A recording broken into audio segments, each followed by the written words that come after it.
Mas a metade da população está endividada. No Paraná, 64,4% das famílias têm dívidas no cartão de crédito. Nova linguagem no mundo virtual não afeta normas cultas. Oferecer a possibilidade que o aluno compreenda em quais momentos específicos ele deva usar a linguagem A ou a linguagem B. A tecnologia chega ao balé. Projeções em 3D surpreendem público londrinense. A atividade circense é uma boa alternativa para quem não gosta de academia. Nunca mais saí assim, vim pra ficar mesmo. O TJ Campus está no ar.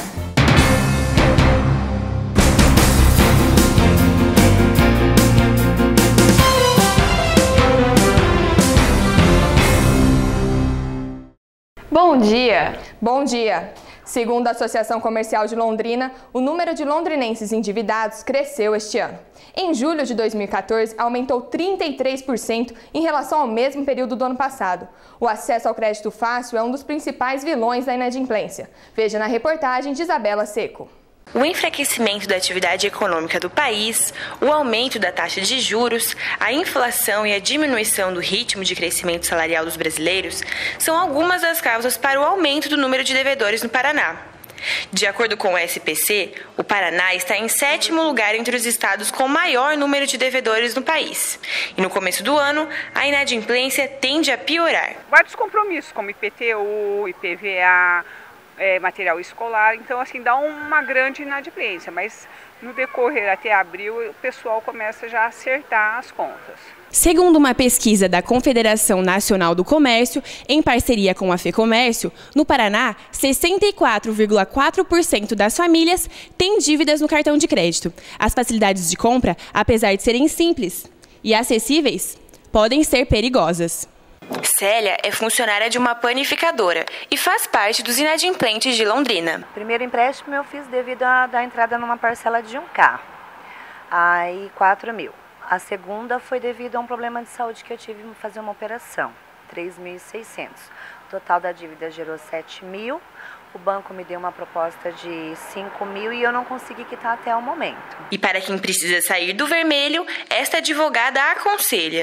Recomenda-se que o devedor administre bem o seu dinheiro, fazendo um planejamento, de forma a priorizar suas reais necessidades, evitar novas dívidas, bem como as compras parceladas, fazer pagamentos à vista, que geralmente se concede um desconto, pagar integralmente a fatura mensal do cartão, evitando o pagamento mínimo. O cartão de crédito é o principal responsável pela inadimplência dos brasileiros, em razão da ilusão do crédito fácil. Você tem um empréstimo, aí você paga metade dele e o banco já te libera um outro valor. Aí você vai e entra de novo naquele valor. Como que está assim, essa situação para realmente sair do vermelho? No momento não estou quitando nenhuma, que eu estou com problema de saúde. O consumidor pode tentar renegociar a sua dívida diretamente com a parte credora. Se essa tentativa de renegociação restar infrutífera, o devedor poderá ingressar judicialmente, procurando os juizados especiais cíveis. E se você está endividado, saiba como sair do vermelho no TJ Explica. O ideal é que se faça um orçamento, porque fazendo um orçamento aí vai ter a noção dos valores das entradas e as possibilidades de saída. Então, com base na receita que cada um tem, é possível ele estar comprando aquilo que conscientemente ele verifica que há necessidade. Então, agindo dessa maneira, dificilmente não vai entrar no endividamento. Depois que está endividado, um dos meios é buscar pagar aquelas dívidas em que tem uma cobrança do maior juro. Ou até mesmo mudar de credor. E ele vai assim fazer pagar aquelas dívidas com maior taxa de juros e buscando isso, reduzindo, pagando um juro menor, até totalmente liquidar, resolver isto e passar a ter umas compras de acordo com a sua receita. O Ministério Público do Paraná instaurou esta semana 62 procedimentos administrativos para investigar problemas nas unidades básicas de saúde de Londrina. Diversas irregularidades são apontadas pelo relatório da Comissão de Seguridade Nacional, como falta de médicos, falta de equipamentos e até o uso improvisado de um mercado na Vila Casone como UBS. O documento foi feito após 4 meses de acompanhamento do trabalho de mais de 50 unidades de saúde na cidade. Fique por dentro dos eventos realizados nesta semana no campus da UEL. Hoje é o último dia da 6ª Semana de Comunicação. Às 19h30 a discussão é sobre audiovisual. As atividades são realizadas no prédio do Programa de Desenvolvimento Educacional, o PDE, que fica próximo à creche da UEL. A organização do evento é do Centro Acadêmico de Comunicação. Terça-feira movimentada no CCB e no Auditório Ciro Grossi, com o lançamento do Atlas de Microscopia para a Educação Básica. A ideia faz parte de um projeto de extensão com 22 professores da rede básica que ensina o uso de microscópios em sala de aula. O Atlas foi distribuído nas escolas de Londrina e região e também está disponível no site uel.br/ccb/histologia. Termina hoje a 5ª Semana de Engenharia Civil da Universidade. O tema é Movimente-se. A palestra de encerramento é sobre o plano de metas e o plano de ação para os profissionais da área. A atividade será às 19h30 no Anfiteatro Maior do PDE, próximo à creche da UEL.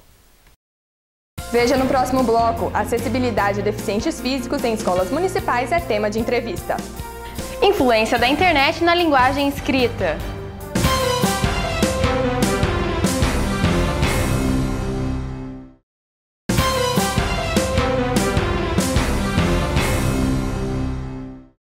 Amanhã é o Dia Nacional do Deficiente Físico. Será que as escolas estão preparadas para receber as pessoas com necessidades especiais? Um estudo orientado pela professora doutora Rosângela Marques Busto mostra que de 50% até 80% das escolas municipais de Londrina têm banheiros adaptados, piso antiaderente e outros recursos. Mas em 70% ainda não há corrimão de apoio e nem acesso adequado para a prática de educação física. A professora coordenadora da pesquisa Rosângela está aqui no estúdio.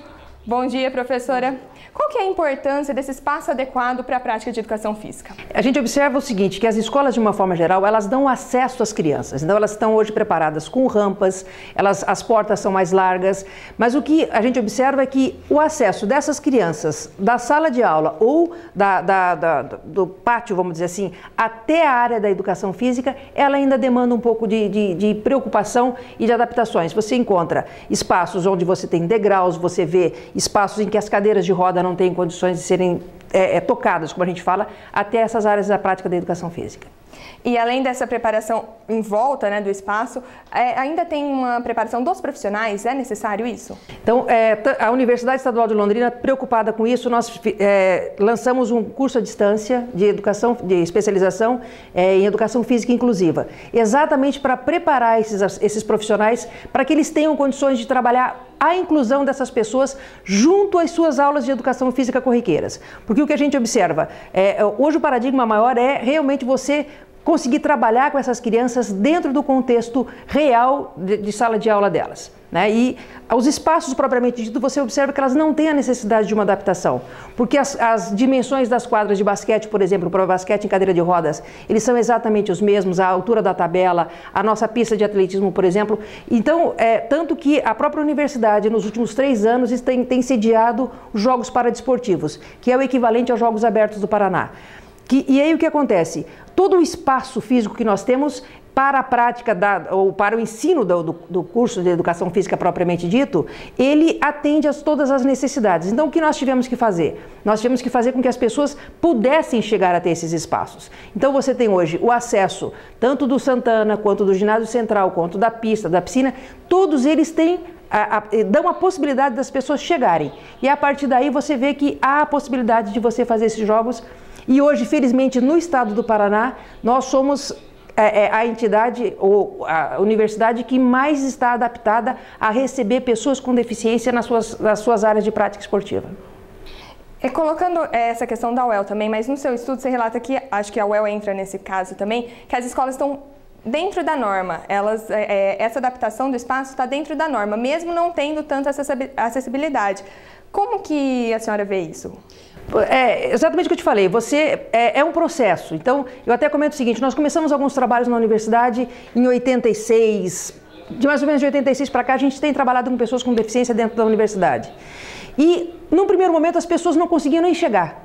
Tá? Hoje nós temos o quê? Nós temos um time de basquete, nós temos uma equipe de halterofilismo trabalhando aqui, nós temos uma equipe de atletismo trabalhando aqui com a gente. E a gente observa o quê? Eles conseguem hoje ter o acesso à universidade. Então eles têm o ônibus adaptado. Então, quando a gente fala da acessibilidade, não é só os espaços físicos. Nós temos a necessidade deles conseguirem chegar até aqui. Então, hoje nós temos basicamente os ônibus da cidade já são adaptados, eles conseguem chegar até aqui.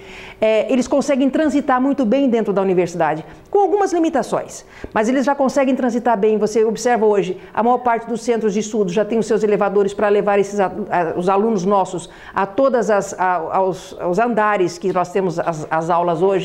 Então, gradativamente, a gente tem observado ao longo dos anos que existe uma preocupação, tanto da universidade como do poder público de uma forma geral e das entidades privadas também, desta adaptação, fazer com que as pessoas realmente consigam chegar. Porque quando a gente fala de adaptação de espaço, nós temos que entender também que nós vamos ter idosos, e a população brasileira está ficando idosa. Nós temos hoje as mulheres que têm filhos pequenos, que também têm os seus próprios carrinhos, que têm que levar as crianças. Então, essas adaptações, além de atender as pessoas com deficiência, elas também atendem pessoas que momentaneamente também têm algumas limitações. Então, se você quebra uma perna momentaneamente, você vai precisar também de algumas situações.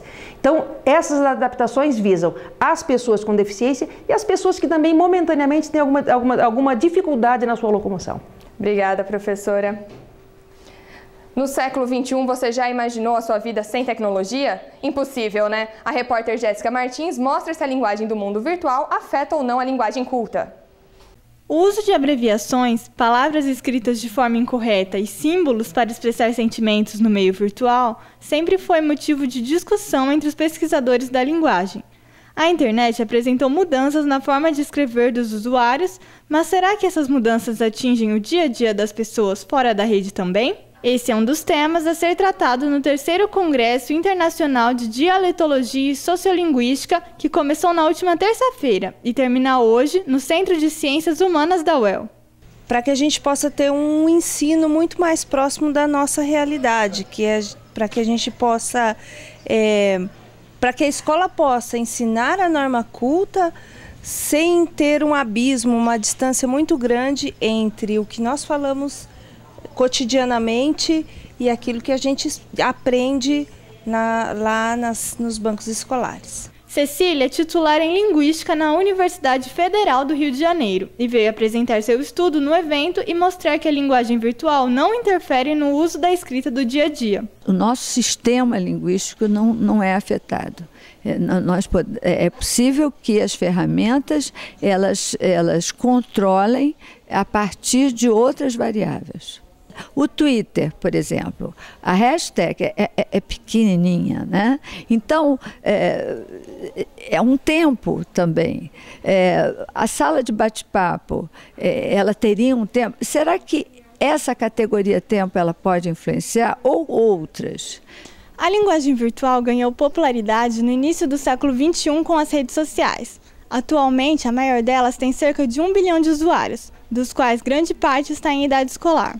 Quando você forma uma criança, um adolescente ou nesse processo, ele deve ser formado de modo capaz, a situação diferente ou um meio diferente, ele saiba lidar com essa linguagem e com esse meio de comunicação diferente. Então, o que nós precisamos, na verdade, não é demonizar este ou aquele tipo de linguagem, mas sim oferecer a possibilidade que o aluno compreenda em quais momentos específicos ele deva usar a linguagem A ou a linguagem B. O congresso termina hoje. Os interessados em assistir às palestras e seminários podem participar gratuitamente. As reuniões são realizadas no CCH. Mais informações você encontra no site do evento, uel.br/eventos/cits/portal. E agora, 34 graus em Londrina. No final de semana, o calor continua forte. Veja na previsão do tempo. Mal entramos na primavera e o calor do verão já apontou nos nossos termômetros. O céu amanheceu limpo e a temperatura esquenta durante a tarde. Hoje, a máxima é de 34 graus e a mínima de 17. No sábado, as temperaturas aumentam, chegando aos 35 graus, com mínima de 19. E domingo de sol perfeito para dar um mergulho na piscina com os amigos. A máxima é de 34 graus e a mínima de 19 graus. Veja a seguir, atividades circenses são uma alternativa de exercício físico. Na agenda, uma programação exclusiva do Festival de Dança de Londrina. É daqui a pouco.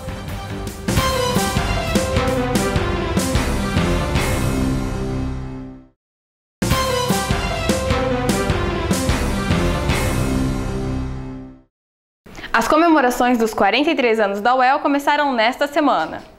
A peroba rosa, que é símbolo da universidade, foi plantada no Bosque Perobal, perto da RU. E quem plantou a árvore foi o vice-reitor Ludovico dos Santos e o pequeno Arthur, tataraneto do pioneiro Arthur Thomas. Além de comemorar os 43 anos de reconhecimento da UEL pelo MEC, o plantio marca os 80 anos de Londrina e é uma homenagem aos pioneiros da cidade. Uma escola de dança de Curitiba traz para os palcos de Londrina um diferencial. A peça Quebra-Nozes com novidades tecnológicas. Mais informações ao vivo com a repórter Natália Garcia. Bom dia, Natália. Bom dia, Marina. O público está bastante interessado em ver a tecnologia no balé. O espetáculo está em cartaz desde segunda e todos os dias com a casa cheia. O atrativo principal é o mapping, um cenário virtual que projeta imagens sobre um palco em 3D e ainda consegue acompanhar o movimento dos bailarinos. Nós vamos entender melhor agora como acontece essa produção. Bom dia, Luana. Como são as cenas de interação dos bailarinos com o cenário para que ocorra a sincronização? Bom, a gente fez todo um processo para que ocorra essa interatividade. Na verdade, o nosso ensaio foi filmado e assim a empresa de produção exatamente dessas tecnologias e de projeção pôde ter ideias e sugestões em cima da nossa movimentação. Então foi mais ou menos dessa forma que foi criado os movimentos de mapping. E de que forma o cenário 3D contribui para o balé? Bom, é da vida ao balé, né? Então a diferença entre um cenário normal e um cenário de mapping é que justamente o cenário fica mais vivo e a peça pode ser realmente fantasiosa e o público consegue mergulhar muito mais na história através de um cenário como esse. A obra O Quebra-Nozes, de Marius Petipa, foi adaptada. O que vocês tiveram que fazer? Bom, a obra foi adaptada, com certeza. É uma obra original de muitos anos atrás, que muitos coreógrafos já remontaram. E, na verdade, geralmente essa obra é feita com muitos bailarinos. E nós tivemos um elenco de apenas 10 bailarinos nessas apresentações. Então, tivemos que fazer muitas adaptações, sim. E por causa do cenário vivo também, né? Então, quando a gente trabalha com mapping, com essa interatividade, a gente teve que pensar em alguns movimentos específicos para que, de repente, a bailarina passasse a mão e o cenário surgisse uma gota mágica passando pelo cenário, ou então quando a bailarina fazia um movimento para cima ia surgindo uma flor atrás dela. Então essas questões a gente precisou adaptar e também por causa da quantidade dos bailarinos. Muito obrigada. Nós temos ainda mais 3 dias de apresentações na Praça de Eventos do Shopping Catuaí. Elas são abertas ao público e acontecem sempre às 8 horas da noite, mas é bom chegar com antecedência para garantir o seu lugar. Natália Garcia para o TJ Campus. Obrigada, Natália.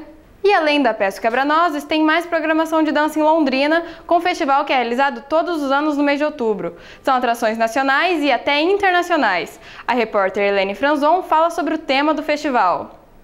Essa é a 12ª edição do Festival de Dança, que é considerado um dos eventos de artes cênicas mais importantes do sul do país. Com qual propósito o evento foi fundado? O Festival de Dança foi fundado com o propósito de que os grupos da cidade conhecessem a sua produção. Então o Festival de Dança ele surgiu há 12 anos atrás, ele não tinha esse nome, o nome dele era Tardes de Dança. E nessas tardes de dança os grupos de Londrina se reuniam e aí um via a apresentação do outro e assim conheciam o seu trabalho. Dentro disso a demanda foi crescendo e aí essa necessidade de se criar um festival onde grupos de fora viessem e professores também para essa reciclagem do conhecimento dos alunos e dos professores da cidade. O tema desse ano são os 80 anos de Londrina. O que vocês pretendem com esse tema? Bom, esse ano nós pretendemos comemorar junto com Londrina esse aniversário de 80 anos, que é uma data importante, e com isso nós escolhemos, como tema, além dos 80 anos, também o Teatro Municipal, que é o foco da nossa arte, da nossa programação, do nosso cartaz, que é um espaço muito importante, que é o que a gente mais deseja, o que a gente mais espera na cidade, que vai colaborar muito para a cultura e também para a economia de Londrina. Além das apresentações, o festival também oferece debates, palestras e oficinas. Helene Franzon para o TJ Campus. E quer saber mais sobre a programação do festival? O TJ Campus traz uma agenda exclusiva. Termina amanhã a 12ª edição do Festival de Dança de Londrina. Na programação de hoje tem clássicos no Royal, da Escola Municipal de Dança Funkart. A apresentação é às 5 da tarde no Royal Plaza Shopping. Entre os números consagrados estão A Morte do Cisne e O Pássaro Azul. A entrada é gratuita. Chapiri Chapiripê, lá onde a gente dançava sobre espelhos, é o nome do trabalho da Companhia Paulista 8 Nova Dança. A proposta é reavivar a ancestralidade dos povos fundadores do Brasil, pela perspectiva do corpo, da voz ao gesto. Quem assina a preparação vocal é Naozete. A apresentação é às 8 da noite no Circo Funkart, que fica na rua Senador Souza Naves, número 2380. O ingresso custa R$10 inteira. E para encerrar o festival tem Tarde dos Clássicos. A Companhia Brasileira de Balé da cidade de Ourinhos traz o Quebra-Nozes. Já a Escola Municipal de Dança de Londrina apresenta o número Paquita. O espetáculo será às 5 da tarde na margem do Lago Igapó, com acesso pela Funkart e entrada franca. A prática de exercícios circenses é uma boa ideia para quem não gosta de musculação. Veja na reportagem de Thalita Rebola. Respeitável público, a aula vai começar. Uma atividade física que abrange uma diversidade muito grande de exercícios. Acho que primeiramente o trabalho de resistência, cardiorrespiratória, a gente tem um trabalho de aeróbico muito avançado. O alongamento e da flexibilidade são muito importantes. A questão da força, né? A gente sabe que tem vários tipos de força, né? Força de resistência, força explosiva. E aí, no caso da força aqui no circo, ela tem que ser, uma coisa muito bacana, porque que se diferencia da parte de academias, porque geralmente os exercícios eles não são tão monótonos. A prática da modalidade circense pode ser de duas formas: a social e a profissional. O circo social é a criança entra a partir dos 7 anos para estar iniciando a atividade de circo, aí aprende um pouco de tudo. Acrobacias de solo, acrobacias aéreas, tecido, trapézio, os equilíbrios. E tem o curso profissionalizante, que o curso profissionalizante ele é a partir dos 13 anos, que o aluno passa por módulos. Primeiro, o segundo e o terceiro módulo. Primeiro que é a iniciação, o segundo que é um estágio um pouco mais avançado e o terceiro que já está para se formar, que é a profissionalização dos aparelhos. A aula de circo é um verdadeiro espetáculo. Trabalha a consciência corporal, o equilíbrio e a força.